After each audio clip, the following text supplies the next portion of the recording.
Good pep talk right there. Ricki Lake back in front of the camera, starring in the new Lifetime movie, Under the Christmas Tree. She's joining us now. Please welcome Ricki Lake to our set.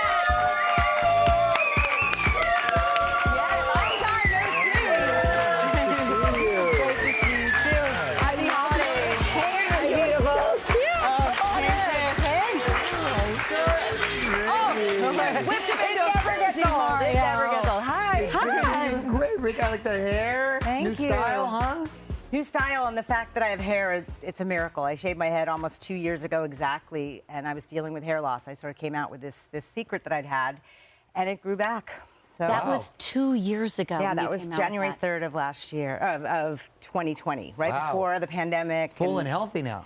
It is healthy. It's my natural color, and yeah, you know, it's like I appreciate everything I have going on right now. I'm 53. My body doesn't hurt. I feel, you know, I don't do anything to my face or any, you know, this is me. Good for you. And the hair color, why do so many women judge it? We just saw on Sex and the City, the big thing was that Miranda wasn't coloring her hair. Why is it still such a conversation? I don't know. I think I want to be an example, and it's like loving what we see and when the mirror looks back at us. And I turned 50, and that cliche that you don't really care what other people say. It's none of their business what they think of me. You know, none of my business what they think of me. So yeah, this has been a journey of true self-acceptance and self-love. Good for you. You can feel it. You can feel it all. It's worth That's it. women, by the way. Women do that for other women because guys don't care. No. And you know, guys, women. you know, it's much more socially acceptable for men to age gracefully, and for women, you know, we are trying to achieve the unattainable. We see, you know, on social media, everyone's like, you know, filtered out.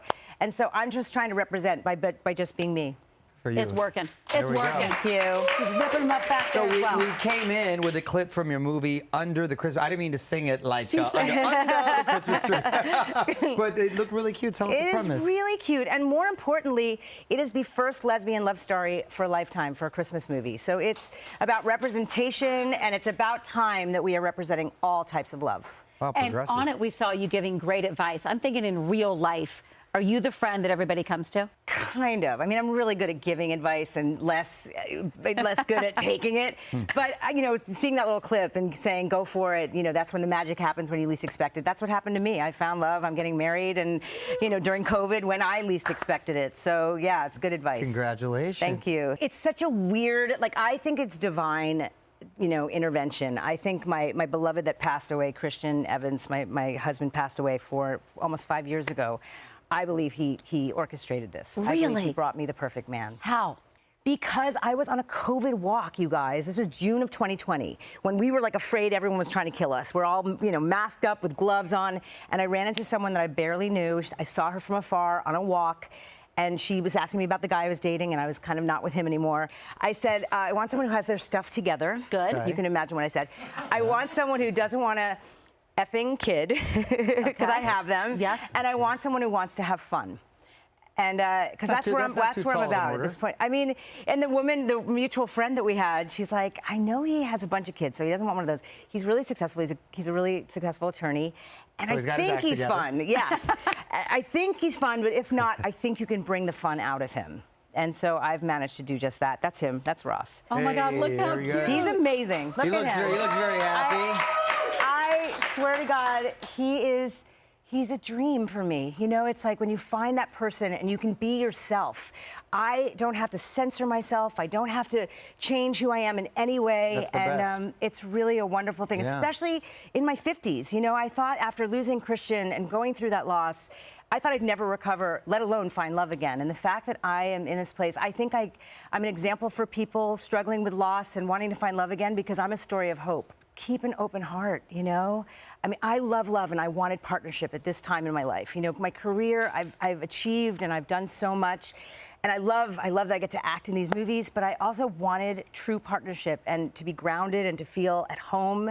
And it's like, be careful what you wish for, but all my dreams have come true. I'm like a Lifetime movie. There you go. I swear. Hey, Well, you can write this one. You got to keep an open heart. That's where the magic happens. Yeah, absolutely. Absolutely. It's exactly the script. What about the wedding? You going big? You having small? You eloping? What are you doing? You'll be hearing about it soon. Oh, it's a surprise. Mm-hmm. Okay. We're working on it, but Okay. you know, this will be my third marriage, which is like, it's, you know, I am the marrying kind. I was married for 10 years with the father of my two boys. I was married to Christian, and he passed away, sadly. And you know, I can honestly say this third time is the charm. I love hearing that. We got to talk about your talk show back in the day because I can't believe you were only 24. I was 23 when I did the pilot, but who's counting? But wait, which if you think about it, young. there's no 23-year-old they'd give a talk show to, right? Well, I mean, it's sort of presumptuous that I thought that I could do it, but they said I could, and I was like, all right, I'll just channel Oprah. You know, I was a big fan of hers, and I just like, what would Oprah say? What do you remember most about that time? Because I don't think you realized that it would become what it did and become such a cult favorite. And now everybody looking back, I mean, look, you're a baby right there. When did you know you were kind of in the groove with it? I mean, I don't know if I was just in the moment. Like, it's like I never sort of think through, like, wow, this is a big deal. You know, like I just would do a show or two every day for 11 years. It was the thing, you know, there was like a 9-month waiting list to get tickets to our show. It was kind of like us and Letterman were like the big thing to see in New York. I don't know. It was just such a fun vantage point to look at humanity and relationships. I learned so much about myself doing that show, and it's after the fact that you really have the reverence for that opportunity. You know. Any particular segments that stand out? Well, my favorites are Weave Wars. Weave Wars. we did a ton of those, and I was so, and maybe because of my hair, I don't know. I didn't have a hair issue back then per se, but I was obsessed with the art that was created from someone's weave. Hang on, we've got a clip. Roll it. Stephen, do you want to tell us what we're about to see? Is there a name for what you've created? Well, this hair design is dedicated to you, Ricki, because you give me butterflies. Oh, and your model is Tabitha. Yes. Tabitha, let's see you now.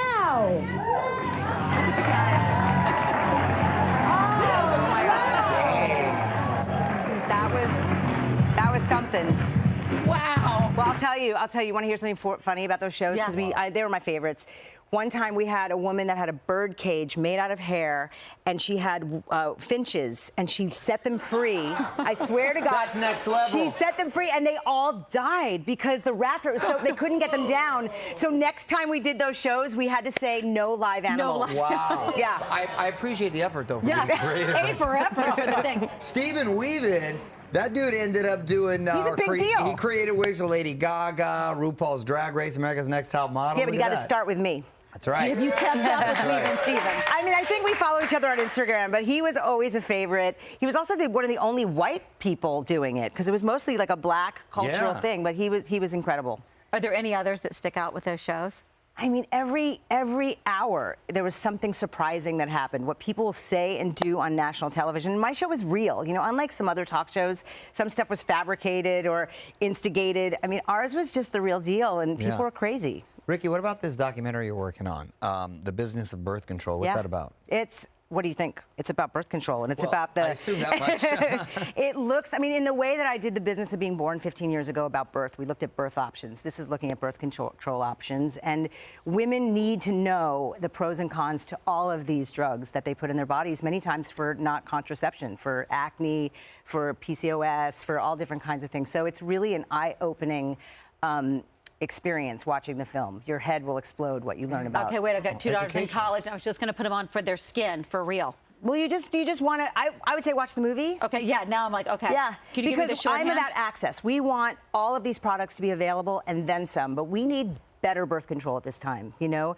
There's a lot of side effects that no one knows, that it can cause depression, it can cause low libido. I mean, there's just a lot of things to consider, and we want people to be informed, so it's about informed consent. It's something I'm really proud of. I've loved doing these projects that are really thought-provoking and educate the masses. That's awesome. How are your boys? They're awesome. They're 24 and 20. What? One is in college, the other one is out of college. One's living in New York, one is back here in LA, and they're great. Following in your footsteps at all? No. No, absolutely not. They're not even on social media. Like both of them are pretty private, but they're great people. I'm really proud of them, and yeah, it's amazing they came out of my body. As I look behind you, there's an old school pic of Hairspray, of course, and that was initially what I put you on the map initially, right, Ricki? My first film. The sort of the breakout role, yeah. and you revisited that recently in an episode for The View. Oh, I did on The View. Yeah, they were doing the Halloween show, and they said, "Would you come on?" And I was like, "I actually have the dress. I haven't taken it out of the bag in 30+ years." Wow. And so yeah, it was really fun, and I look exactly the same. The only difference is that was a wig, and in the movie, that's my hair. That was all my hair. Wow. Oh, that was your hair? Yeah. What did it feel like to put back on that costume? It was so fun. I mean, that role, you know, it's like I look back on that, gave me my start, but it's also such an iconic role that has lived on in so many different iterations. Sure.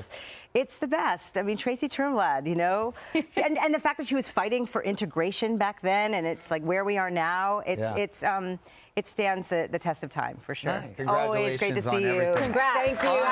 The Christmas Tree is going to premiere December 19th on Lifetime.